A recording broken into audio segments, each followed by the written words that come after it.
முக்கியமா ஒரு 6 வகை தீட்சைகள் இன்னைக்கு பொதுவாகவே பேசப்படக்கூடிய ஒண்ணு. இந்த 6 வகை தீட்சைகளை பற்றி ஒன்றொன்றாக ஒவ்வொரு காணொலியிலையும் பேச இருக்கேன். அதாவது தொட்டு எழுப்புதல், இது ஒரு தீட்சை முறை. நினைவால் அடிக்கடி நினைத்தல், இது ஒரு தீட்சை முறை. அன்பால் அழைத்தல், இது ஒரு தீட்சை முறை. சொல் படிப்பால் தீட்சை பெறுவது, கண்ணால் பதிய வைக்கும் தீட்சை முறை இருக்கு. அது போல தொட்டு உணர்த்துதல் அப்படிங்கிற தீட்சை முறையும் இருக்கு. இப்ப இந்த 6 வகையான தீட்சை முறைகளை பற்றி நம்ம தொடர்ந்து பார்க்க போறோம்.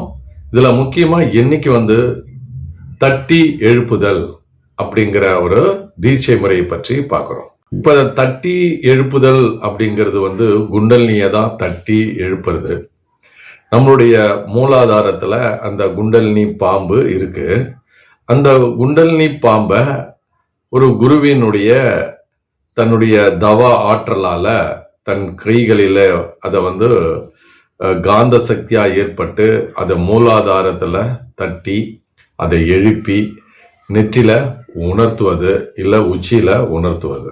இதுதான் குண்டலினி தீட்சை. ஒரு குரு தன்னுடைய ஆற்றலை ஒரு சீடனுக்கு உணர வைப்பது, அந்த குண்டலினி பாம்பை நெற்றில அந்த தூண்டுதலை ஏற்படுத்துவது தான் இந்த தீட்சை முறை. இப்ப இந்த தீட்சை முறையை பழங்காலங்கள்ல பல வகையில கொடுக்கப்பட்டிருக்கு. இந்த குண்டலினிய எழுப்பக்கூடிய ஒரு ஆற்றலை ஒரு பக்குவப்பட்ட அனுபவம் வாய்ந்தவர்கள் தான் இது வழங்கியதாக சொல்லப்படுகிறது.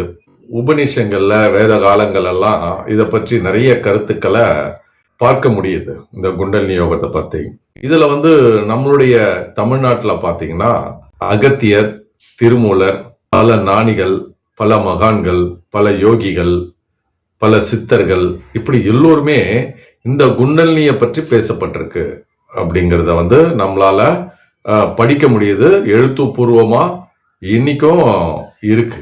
அப்ப அந்த குண்டலினின்றது என்ன அப்படின்னு சொன்னா அது ஒரு பாம்பு வடிவத்துல இருப்பதாக சொல்லப்படுகிறது.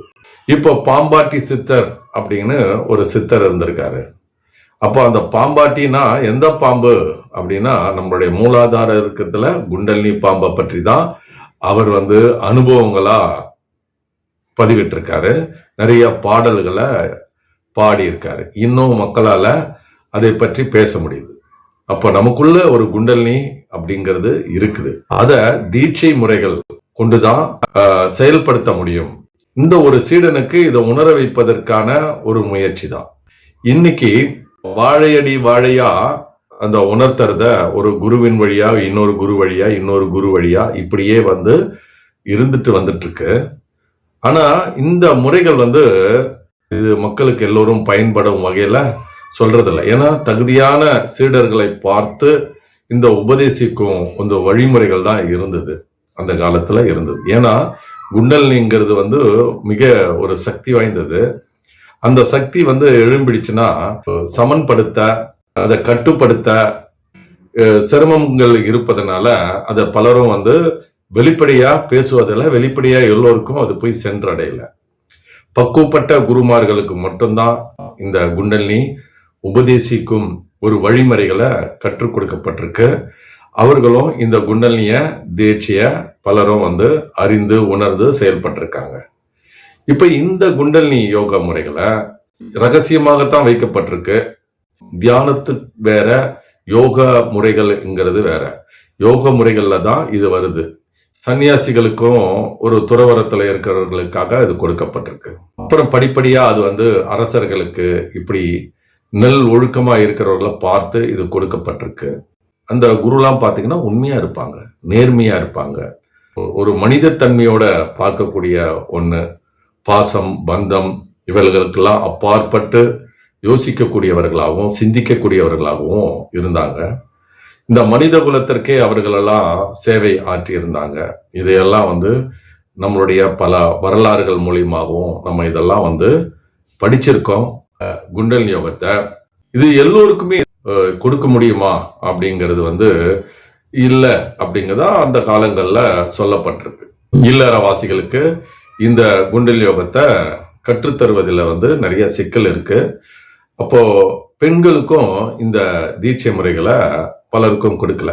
பெண்கள் எல்லாம் அதை முன்னிலைப்படுத்தல, இந்த யோக முறைகளை முன்னிலைப்படுத்தல. யாரோ ஒருத்தர் இருக்கலாம், அவர்கள் சுய முயற்சியால தான் அவங்க வந்திருக்கலாம். இந்த நிலையை கண்டறிந்த பரஞ்சோதி மகான் அவர்கள் மட்டும்தான் இந்த யுகத்துல அவர் மிகப்பெரிய ஒரு புரட்சியை ஏற்படுத்தியிருக்காரு. அப்ப அந்த குண்டலினி யோகத்தை நல்லா கற்று உணர்ந்து இல்லறவாசிகளுக்கும் இது பயனளிக்கும், சாதாரண தொழிலாளிக்கும், சாதாரண ஒரு மக்களுக்கும், ஜாதி மதம் மொழி இவைகளெல்லாம் இல்லாதவர்களுக்கு பாரபட்சம் இல்லாம இந்த பயிற்சி முறைகள் அவர் வழங்கியிருக்காரு. இதுக்கு இந்த குண்டலினி உபதேசத்தை வழங்கி மக்களுக்கு எல்லோருக்கும் கற்றுத்தந்து பல ஆயிரம் குருமார்களை உருவாக்கிய இன்று பெண்களுக்கும் இந்த தீட்சை முறைகளை வழங்கலாம் அப்படிங்கிறத அவர் மக்களுக்கு உபதேசித்திருக்காரு.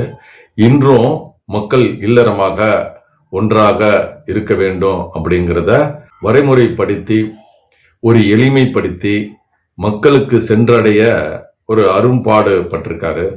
மிகப்பெரிய ஆற்றல் மிக்க ஒரு மகான். இந்த குண்டலினி யோகத்தை பற்றி பல காணொளிகளை நான் இதுல பதிவிட்டிருக்கேன். மீதி 5 வகையான தீட்சை முறைகளை பற்றி மீண்டும் உங்களோட பகிர்வை உங்களுக்கு வழங்க காத்திருக்கேன். சந்தோஷம்.